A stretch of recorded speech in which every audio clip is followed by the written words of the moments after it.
بسم اللہ الرحمن الرحیم۔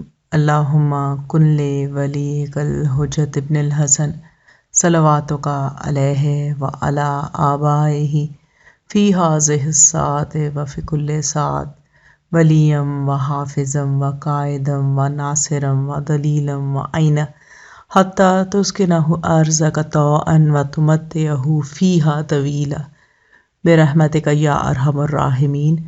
اللہم صلی علی محمد وآل محمد وعجل فرجہم۔ السلام علیکم کنیزان زہرا و منتظرین امام الزمان۔ شہزادی کونین سیدۃ النساء العالمین کا ایک مشہور لقب زہرا بھی ہے۔ وجہ تسمیہ زہرا کی کیا ہے آپ کے ساتھ شیئر کرنا چاہوں گی۔ ابان بن تغلب سے روایت ہے، ان کا بیان ہے کہ ایک مرتبہ میں نے حضرت امام ابو عبداللہ جعفر الصادق علیہ السلام سے دریافت کیا کہ فرزند رسول صلی اللہ علیہ وآلہ وسلم آپ کی جدہ ماجدہ جناب زہرا کا نام زہرا کیوں رکھا گیا؟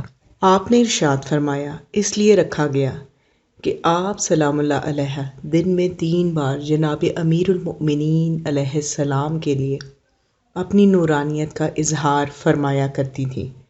ایک مرتبہ صبح کے وقت جب کہ ابھی لوگ اپنے بستروں پر ہوتے تو آپ کے چہرہ پر نور سے ایسا نور ساطع ہوتا جس کی ضیاء لوگوں کے گھروں کے اندر پہنچتی اور گھروں کی دیواریں دمک اٹھتی۔ لوگوں کو حیرت ہوتی اور دوڑے ہوئے جناب رسول اللہ صلی اللہ علیہ وآلہ وسلم کے پاس پہنچتے اور پوچھتے کہ یا رسول اللہ یہ کیسی روشنی ہے؟ آپ انہیں جناب فاطمہ الزہرا سلام اللہ علیہ کے بیت الشرف بھیج دیتے۔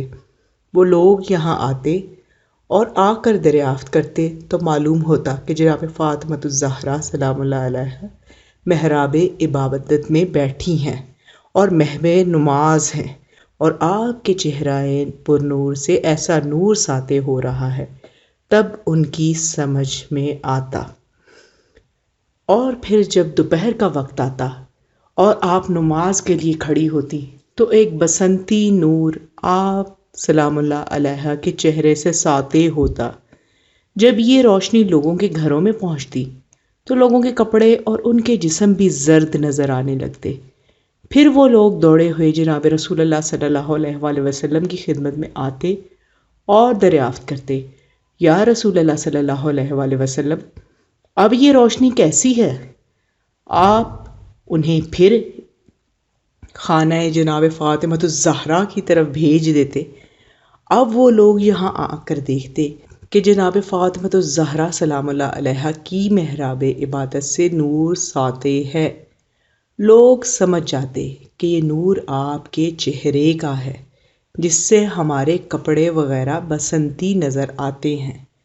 اس کے بعد جب آفتاب غروب ہو جاتا تو آپ کے چہرے کا رنگ خوشی اور شکر خدا میں سرخ ہو جاتا، جس کی وجہ سے لوگوں کے گھروں میں روشنی پھیل جاتی اور لوگ پھر متعجب ہو کر جناب رسول اللہ صلی اللہ علیہ وآلہ وسلم کی خدمت میں پہنچ کر دریافت کرتے کہ یا رسول اللہ صلی اللہ علیہ وآلہ وسلم یہ سرخ روشنی کہاں سے آ رہی ہے؟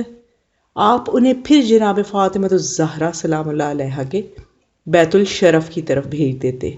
یہ لوگ وہاں آ کر دیکھتے کہ نور آپ کے بیت الشرف کی محراب عبادت سے ساطع ہے تو معلوم ہو جاتا کہ آپ سلام اللہ علیہ نماز ادا کر رہی ہیں۔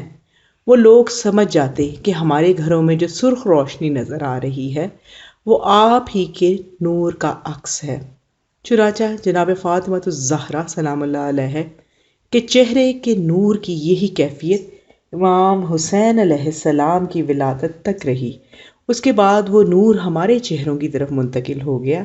قیامت تک ہم ائمہ اہل بیت علیہم السلام میں سے ایک امام کے بعد دوسرے امام کو یہ نور منتقل ہوتا رہے گا۔ یہ روایت ابان بن تغلب نے عیون الاخبار الرضا میں نقل کی ہے۔